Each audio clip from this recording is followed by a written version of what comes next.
Welcome to Swedish Junior Hockey Podcast. Today's guest, the new J20 coach in Rogle, BK J20, Adam Bengtsson. Welcome to the podcast.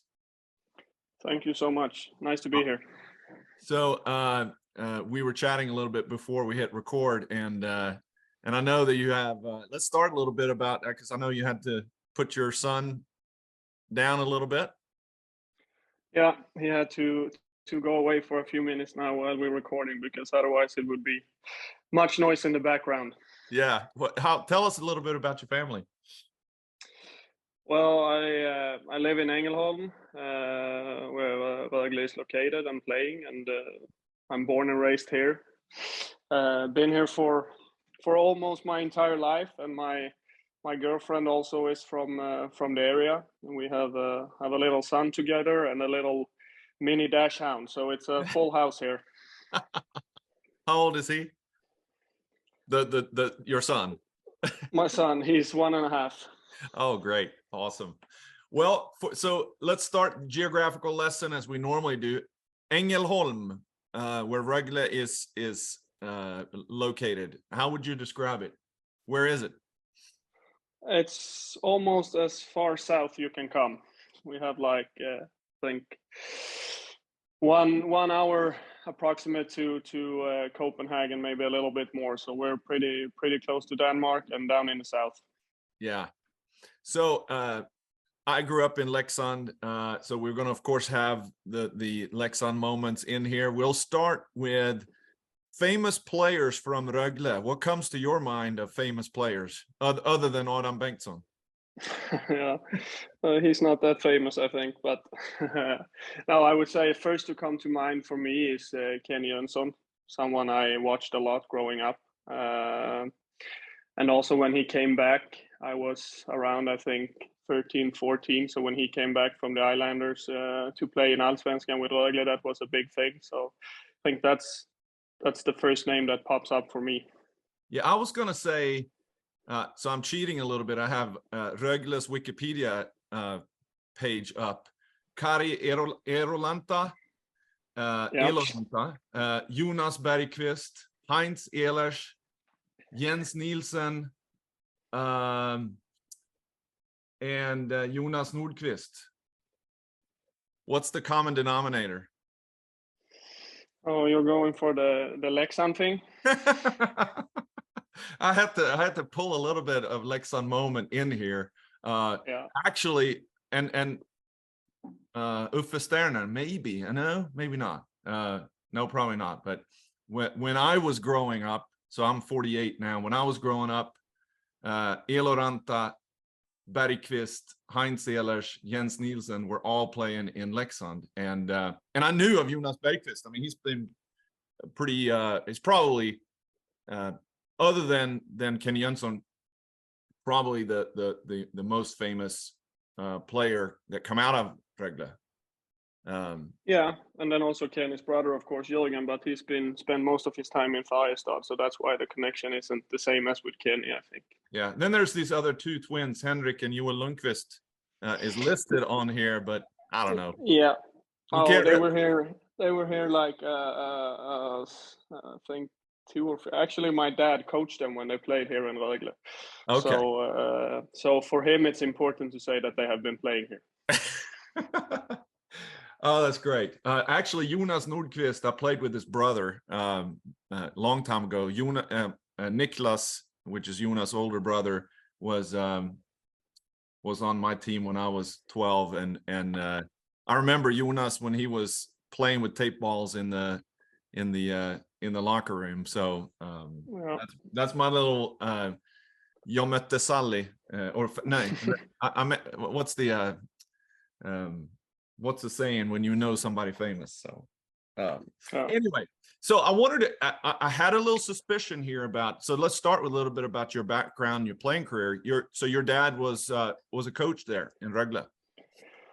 Yeah, first he was a player a long time ago, and then he started coaching, and I think he ended up spending 27 years as a coach in the club for the juniors and the youth teams. Had half a season he was in the pro team, but otherwise he's been in the youths and junior organization. I had him as a coach when I played growing up. Sometimes good, sometimes not that good, maybe, I don't know. And then actually my first year as a coach was his last, so we kind of shifted there. Yeah, I had a feeling, actually, I didn't know that. And I had, when I'm doing my research on you, and here's what I see when I'm going through your elite prospects and looking you up. Number one, you're a young guy to be, you got an early start, and I'll put that in my notes here. First job, Rogle 2021, U16. Yeah, and that's that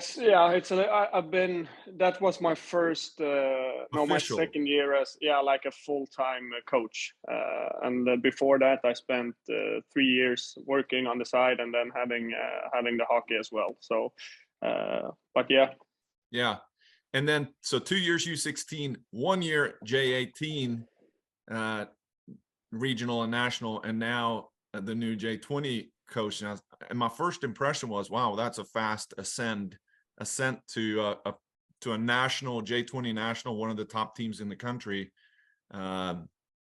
So I had a feeling that there's a history behind that, and a comfort, not just that you were born there, but of who you are as a person. So interesting. Oh. So what about you as a player? I mean, so you grew up in Ängelholm, played hockey gymnasium there, I'm assuming? Yep. And because you're 29 now, so, you know, when we talk to different people, some went into hockey gymnasium before it was hockey gymnasium or NIUs, but when you were there, it was NIU and one of the top NIUs in the country. Yeah, that's how it was. And I was actually coming in as a reserve, so I got the spot pretty late. And then I had 3 years in the juniors here, and I mean, was a really good experience. Like, it's probably the most fun years you have is like going to a NIU and playing those junior years. Then me as a player, I think it was, know how it can be, was a pretty good player when you were young, scoring much goals. Me personally, way too lazy. So that was a wake-up call coming up there, and all of a sudden you had like 20 players that were approximate the same level as you, or many of them even better. So that was a bit of a wake-up call, but adapted, and I had really fun playing those years, but we're never a top player there. Yeah. So, and then played a few years, and then now, I mean, how did you always knew that you were going to be a coach? No, but I was starting to think about it actually when I started my J20 year, because I was pretty like a fourth line player, but still I felt like I could contribute to the other guys with feedback, and every time I was talking, the guys were listening, so it didn't matter that I didn't play the most or score the most goals. Like things I had to put in was good things, and also the boys and the coaches thought that. So that's all a little bit where the thoughts were beginning. And then, of course, having a dad who has been a coach for that long, that helped as well. So that's where it started, I think. Yeah, I found a picture of you actually with an assistant or alternate captain on your jersey. I would say this is your U16 year, maybe. Yeah. What would it be? You know, it's you could do a lot of research really quick, and you can find a lot of things. I'm glad that I'm 48 and there's not a lot of pictures of me out there, but but I'm a little bit curious about that, because I've been a coach and my son plays, and he never got to see. And one of the reasons why he never got the C was because I was the coach, but he had an A as well that other people gave him. I didn't give it out. Same thing for you? No, not there. I didn't have my dad as a coach there, so I can't say it was that. Actually, as I remember it, I think I got the question to be the captain, but I passed it over to another guy because I think he were more suitable. And then I said I could take an A if you're interested in that. If I remember it correct, I think it was something like that. Awesome. I just think that that's an interesting thing. I mean, we different people have different philosophies of who's going to be a captain, and I always, as a coach, I always felt that it was more up to the players, and they all knew who the leaders were anyway, and that was just an outward designation of who the leadership group of the players were. But I just thought that was interesting. So you moved from J18, only 1 year in J18, and right away go up into J20. It's a big step. Yeah, it's a big step. On the other hand, all the guys, or 90% of the guys in the J20 team, that are players that I have either coached before when they were younger in the club, or been working with on the hockey gym for the past I think I've been on the hockey gym for 5 years. So all the guys there has I work with on a daily basis. So yeah, it's a big step, but I feel comfortable knowing the guys and they know me, and pretty confident in how we want to achieve good things together. Yeah, let's start by talking about the team around you, because Rogle is a big organization. There's a big difference between the way I look at it in Swedish clubs. You have the elite clubs, Färjestad. I was going to say Brynäs, but now they're not in the SHL anymore. But you got these established clubs. Rogle is one of them that has been the SHL for, I mean, as when I was a kid. So I'm, at least the last 30 years, they've been in the SHL and been established and been same thing with the junior programs for a long, long time. But there's also, so the team around you, you're moving in now from J18 into J20. Was the assistant coach, goalie coach, the positions around you, were they already there, or are they new as well? No, the assistant coach is a new guy coming in. Yeah. Goalie coach is the same as we have had for last, I think, 10 years or something. So that's also a guy who knows them well. And then the assistant coach on the 20 team last year, Linus, he's the new junior GM. So like it's some new guys coming in, but on the other hand, like we have a good structure of coaches and staff who's been around the team for a long time as well. So it's a good mix, I think. And your new assistant coach, he's coming with a lot of experience in elite as an assistant coach in hockey. Yeah. How important is it to have a group of around you, that supporting cast that gel together and complement each other? Well, I mean, it's important, and we try to. I mean, it doesn't matter if you can be as big as a ball plank, or what you would call it, if you were the 18 coach or the 16 coach. Like, we have full-time coaches on the whole junior side, so we work together. And if you need help, there's always someone who can bring something to the table, and I think that's really important. And it also makes us coaches have a little bit more confident and calm, like we have people supporting us around, and then also we can contribute to the other coaches if they need it. Yeah, I think that's important, and I think that you have a luxury of, within the big club, of having full-time dedicated professional coaches around you. Yeah. How would you describe that in comparison to the smaller organizations where you have either part-time head coaches and then volunteers around you? How important is that?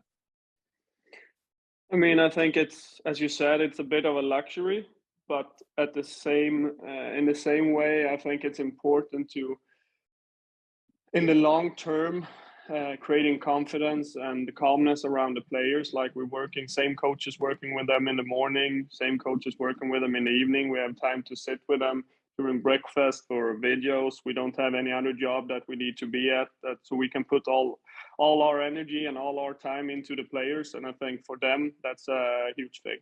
Yeah. All right. So next thing I wanted to talk about here is, before we go into your team specifically, but I think so a lot of questions that I get, we started this podcast with one goal, really, with two parts to it, but it's really to educate and inform. And the original intent was to educate and inform the North American market about Swedish junior hockey. And it ends up being 2/3 of the people that are listening are Swedish or from Sweden anyway. But it's been fun. I mean, we're in the second year here now, but a lot of people from here, when I talk to scouts and GMs and coaches, they really don't know much about Swedish juniors, and they know a lot about Swedish players. They know a lot about Sweden, and they are very impressed with the Swedish player. But one of the things that I hear time and time again is it's hard to compare. I watch someone and it's hard to get, okay, they may get it on Instat and they say, how does his player skill translate, right? And it's really difficult to compare, and always try to compare J20 national to other things. Yeah. Right. So since you grew up there and you've coached there now for a long time, J18, J20, when we say J20 national, how good is the league?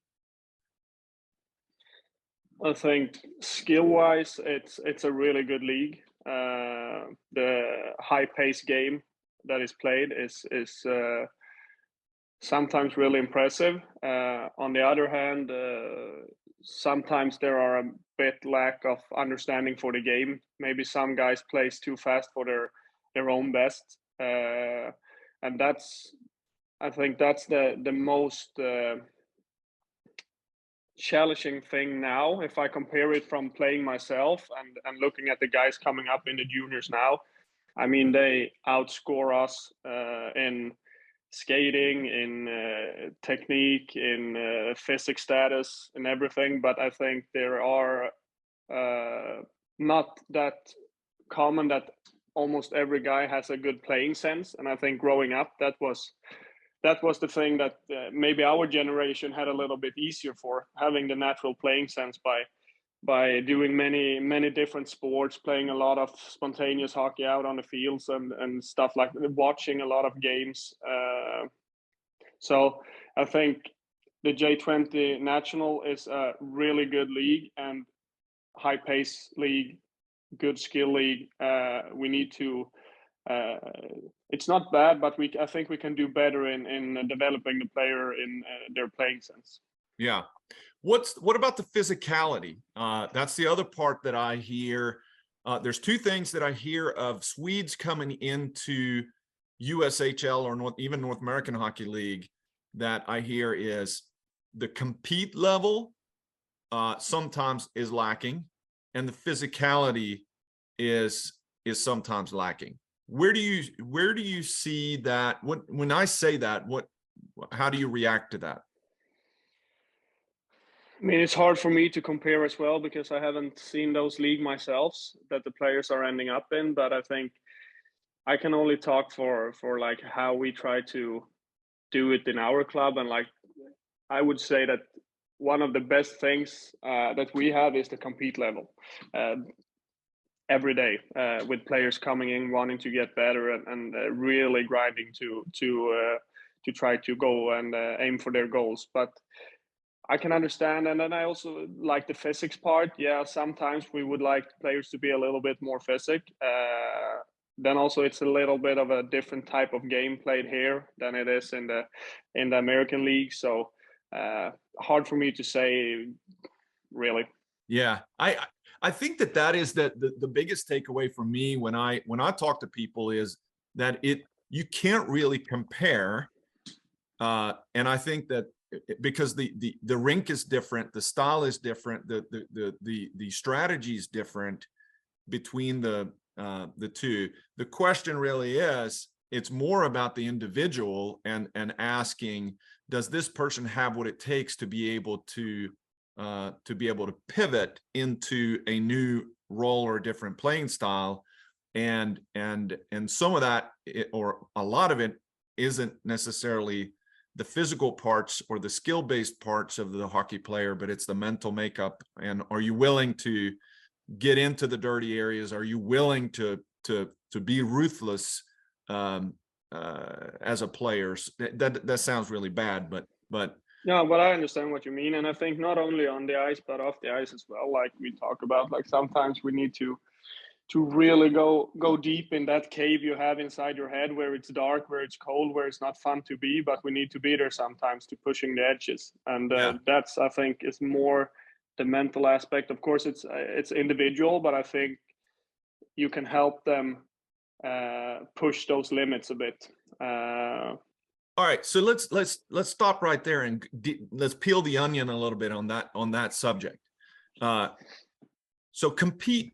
So when we say Rogle have a strong compete atmosphere, how do you, as a coach, how do you foster that? How do you create that? How do you push that? And how do you take advantage of that in competition? I think that the first thing that is really important for us is when we bring in players to our junior program, we try to make sure that they are the right type of characters. And now, last couple of years, I think we have succeeded in that part, and that makes the job a lot easier, because then they naturally have it, or most of them naturally have it.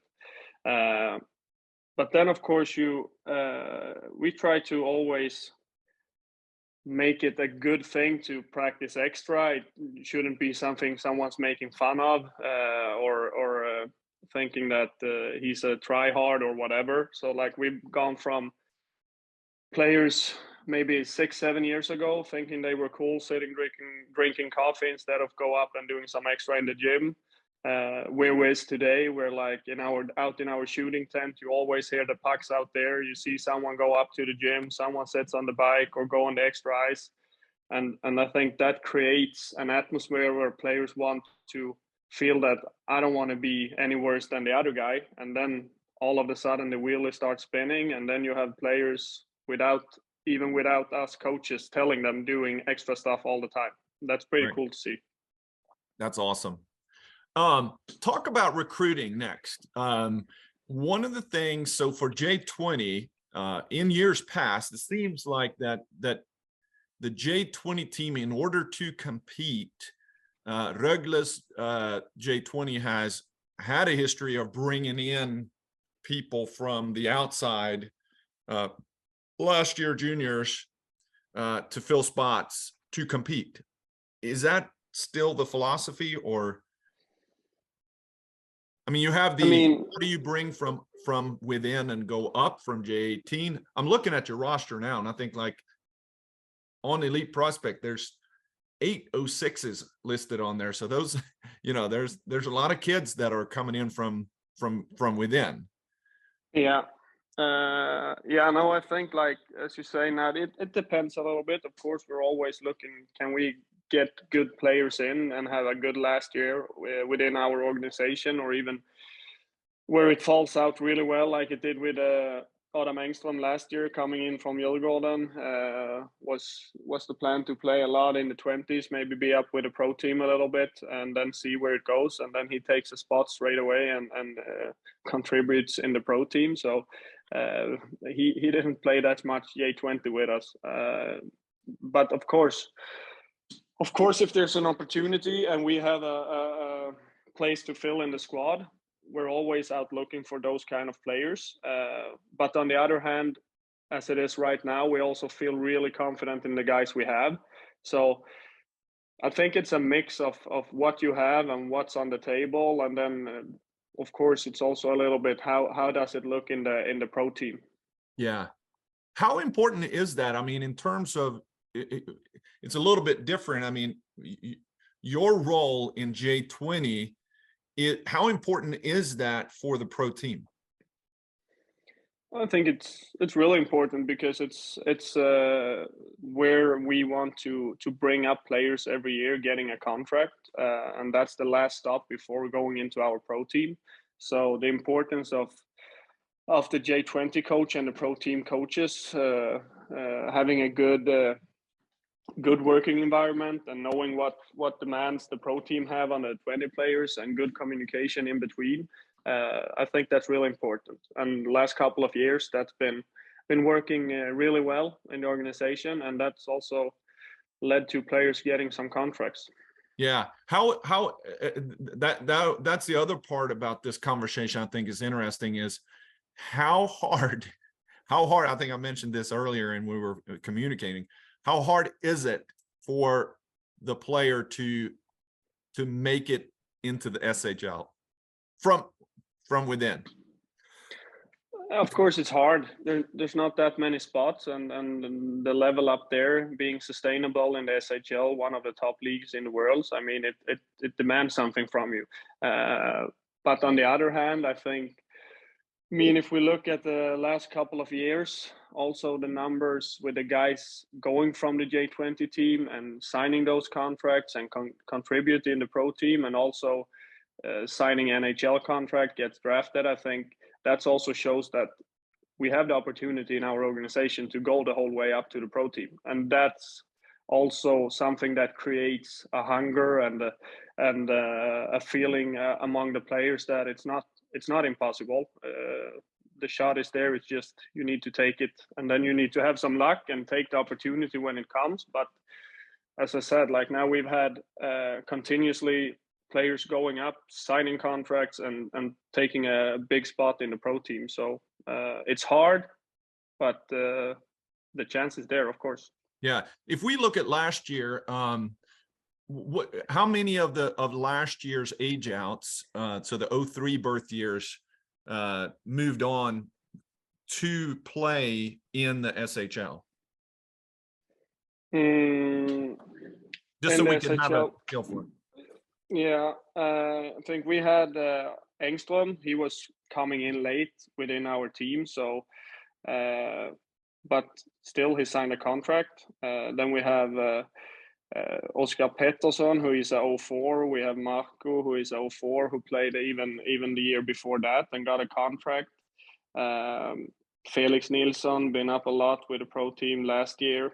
So if we look at it within our organizations, I think we filled up the spots pretty good. Yeah, and the guys then that, I mean, that is that's a lot actually, but there's, you know, a lot of other players on that roster that are this close. Yeah. And where do they go when they age out? I mean, where it's tough to then make a spot somewhere else too. If you don't make it in Rogle, it doesn't mean that you're going to automatically make it in Örebro, you know. No, exactly. That's how it is. And actually, we didn't, like in our 20 team last year, we didn't have that many guys born in the 03s because we had, I think, we started out with 18 players in the J20 team, and I think we ended up with 9 or 11 almost. So we had a pretty young team. So 03s going out was one guy hasn't signed yet. Another guy had to, unfortunately, stop playing because of injuries.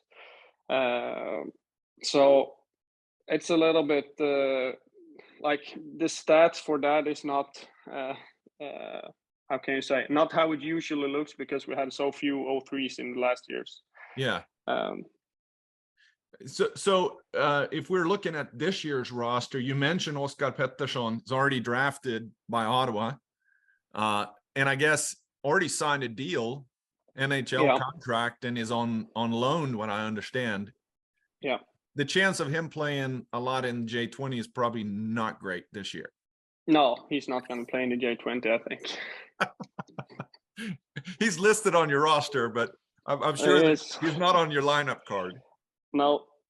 What about guys like, then you got people that like Axel Hurtig, Grästorp guy, Yeah.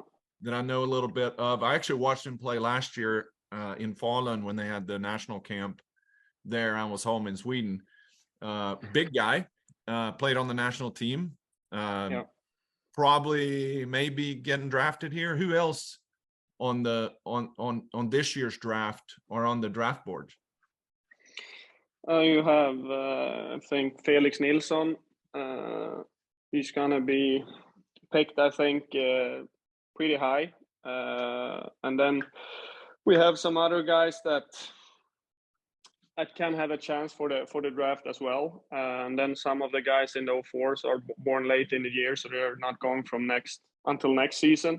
So it's a little bit of a mix. But on the other hand, I think, of course, it's you can name like those players being the top guys or the top prospects. But on the other hand, it's like it's so as we were into before. It's not that much that's in between the players, so you never know what's gonna happen. And also and that's also a trigger for the guys. Like they see good things happen to players around them. Why couldn't it be me next time? So because of that consistency we have within the team, I think.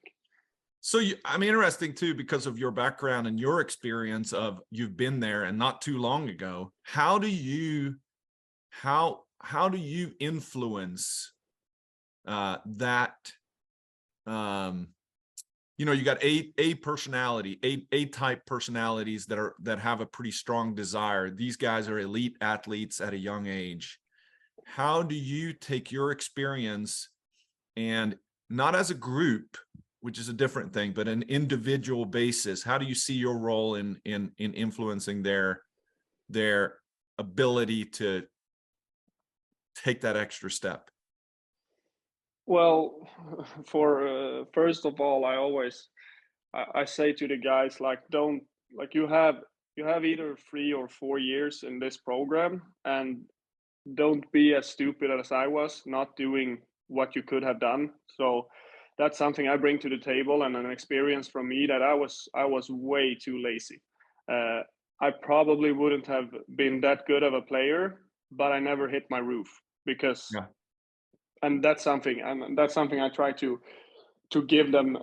Like, don't leave with a feeling from here that you could have done more. Give yourself the chance, be ready when the opportunity comes up, and then where it's end up, no one knows, but then you have done everything you can, and then you don't have the regrets. How can you spot that player that you can see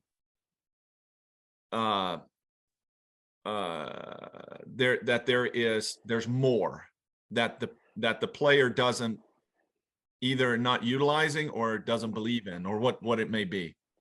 Is there, because I'm sure there's some that you're like, I don't have to do anything except for open the gate for this guy. He is pushing himself harder than I can ever. But then there's a percentage that are influenceable, or whatever. Yeah, of course. No, but I mean, of course you can see it, or you can feel the tendency for it, and then you need to address it with the guys, and that's also something that I think is important, to sometimes be uncomfortable with the players. Like, if we practice, if we're up in the gym or out on the ice and we don't see players doing their 100%, or they need to put on more weights, well, then I think it's my job to go and tell them, and sometimes be a pain in the ass, but it's for their sake. And I think the most important thing now, the players know me, they know how I work, and sometimes me or other coaches can be a pain in the ass, but if they have the understanding that we're doing it for their best, then it's often falls out pretty good. It's not to because we talk about this a lot. Like, we don't think it's most fun to do those grind stuff all the time. We can do funnier things for the coaches as well, but we need to do it, and we do it for a reason. And as long as you're really clear in expressing why we do it, then it can be hard, but then I have another understanding for it. And Yeah. I think that's also my responsibility. Like if I go around and see people not or players not maximizing their potential, well, I'm hired to try to develop young players, and that's one part of it. Yeah, I agree. I agree. I mean, it's the old Eminem song. You got one shot, one opportunity, but it's really that Yeah, the window is so short. And you know, as an adult, I heard this on a podcast the other day with Andy Paquette, and he said, you know, in your professional life, you can fail, and you can start over. You know, you can get a yeah, new job, you can move to a new city, you can start over many yeah, times. But as an athlete, as a young athlete, you got this one shot, and if you fail now, if you are underperforming or you are underutilizing or not taking that opportunity, it's fleeting. It's once the door has, it's going to be open for just a short period of time, and you better jump through it and go hard at it, or it's going to close and you can't open it again. no, and then also like my hope is that doing this to the guys and reminding them of working hard and sometimes being a pain in the ass, something they can bring with them, because not every player is going to sign a pro level contract within our club, but to have that mentality when they come to a Division 1 club or Allsvenskan or wherever they go to push themselves and give themselves a shot to take the long way around, because we have good facilities, we have a lot of coaches, we have strength coach, we have on ice coach, skills coach, goalie coach, mental coach, and when you come to another place, maybe you're alone, you need to do it alone, Yeah. uh, and that's even harder than to do it within the team or do it with all the staff around you. So if we can educate players in pushing themselves, no matter if we're watching or not, then we have come a pretty good way, I think. Yeah, I agree. All right, let's round out here a little bit about your team coming up, and where are you in the season now? So we're in I guess you're getting ready to go into summer. You got midsummer coming up here now. Tomorrow. So tomorrow. So Yeah. and then you Oh, got we a little had break. yeah, we had our last testing yesterday, so now we have a vacation practice at home at their own locations, and then we meet up together again in end of July. Yep. And then you start what, couple of weeks of dry land off ice, and then get on No, ice? we start with 3 days of testing off ice when we come back, and then we go full on the ice August the 1st, I think. Okay. And then So season starts what, September? yeah, 2nd of September. So it's a pretty early start this year. So we have two practice weeks without school, and then we go away on a preseason tournament in Switzerland, down in Zug, with the 20 team, and then we have some more games, preseason games, both at home and away, and then we start up the 2nd of September. So it's a Okay. pretty short preseason this year. Yeah. Prediction. So we're not that, I mean, I know you're a first year coach here, but what do you see? So prediction as a team, and who's going to be your standouts that we should be looking for?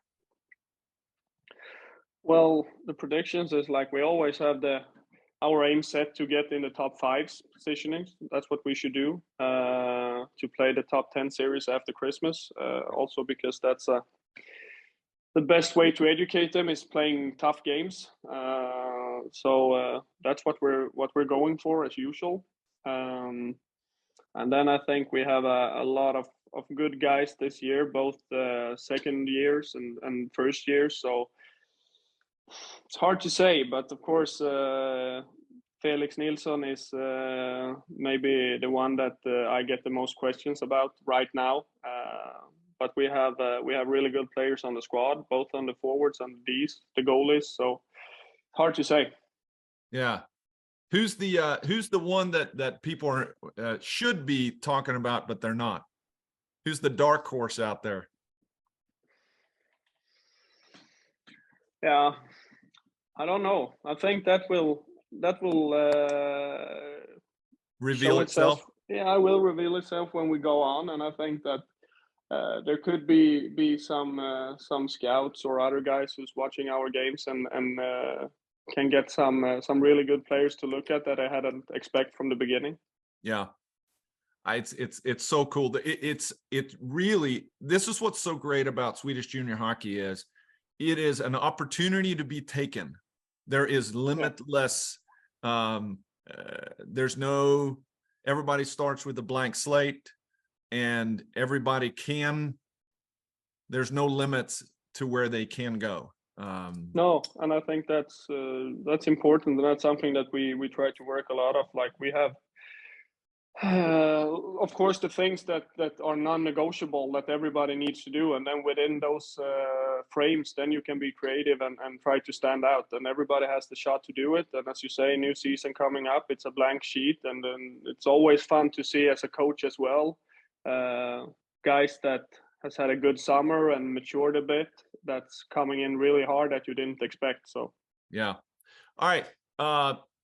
Let's say you meet yourself, Adam Bengtsson, 17-year-old coming in hockey gymnasium.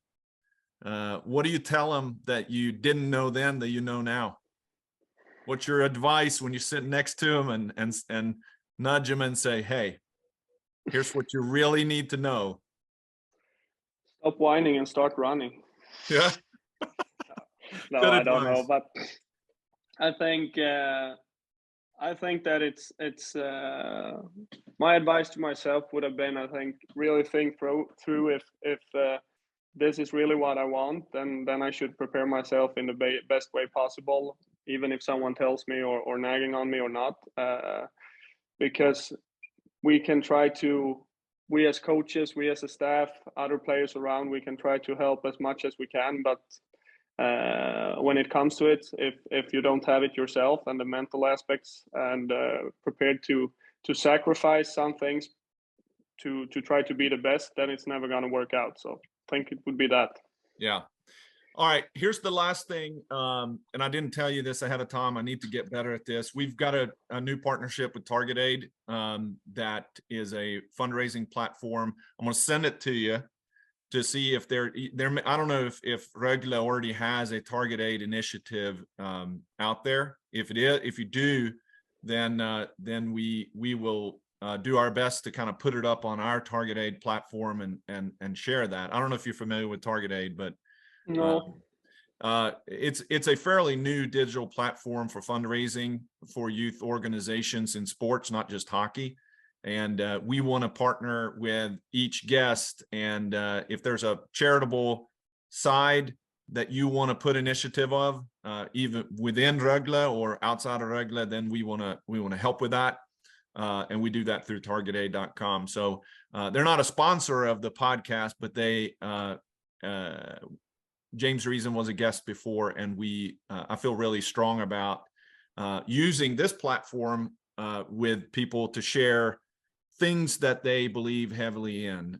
So I'll send that information to you, and then we can help with that in the future. So Adam, thank you so much for being a guest. Up and coming, exciting new year, and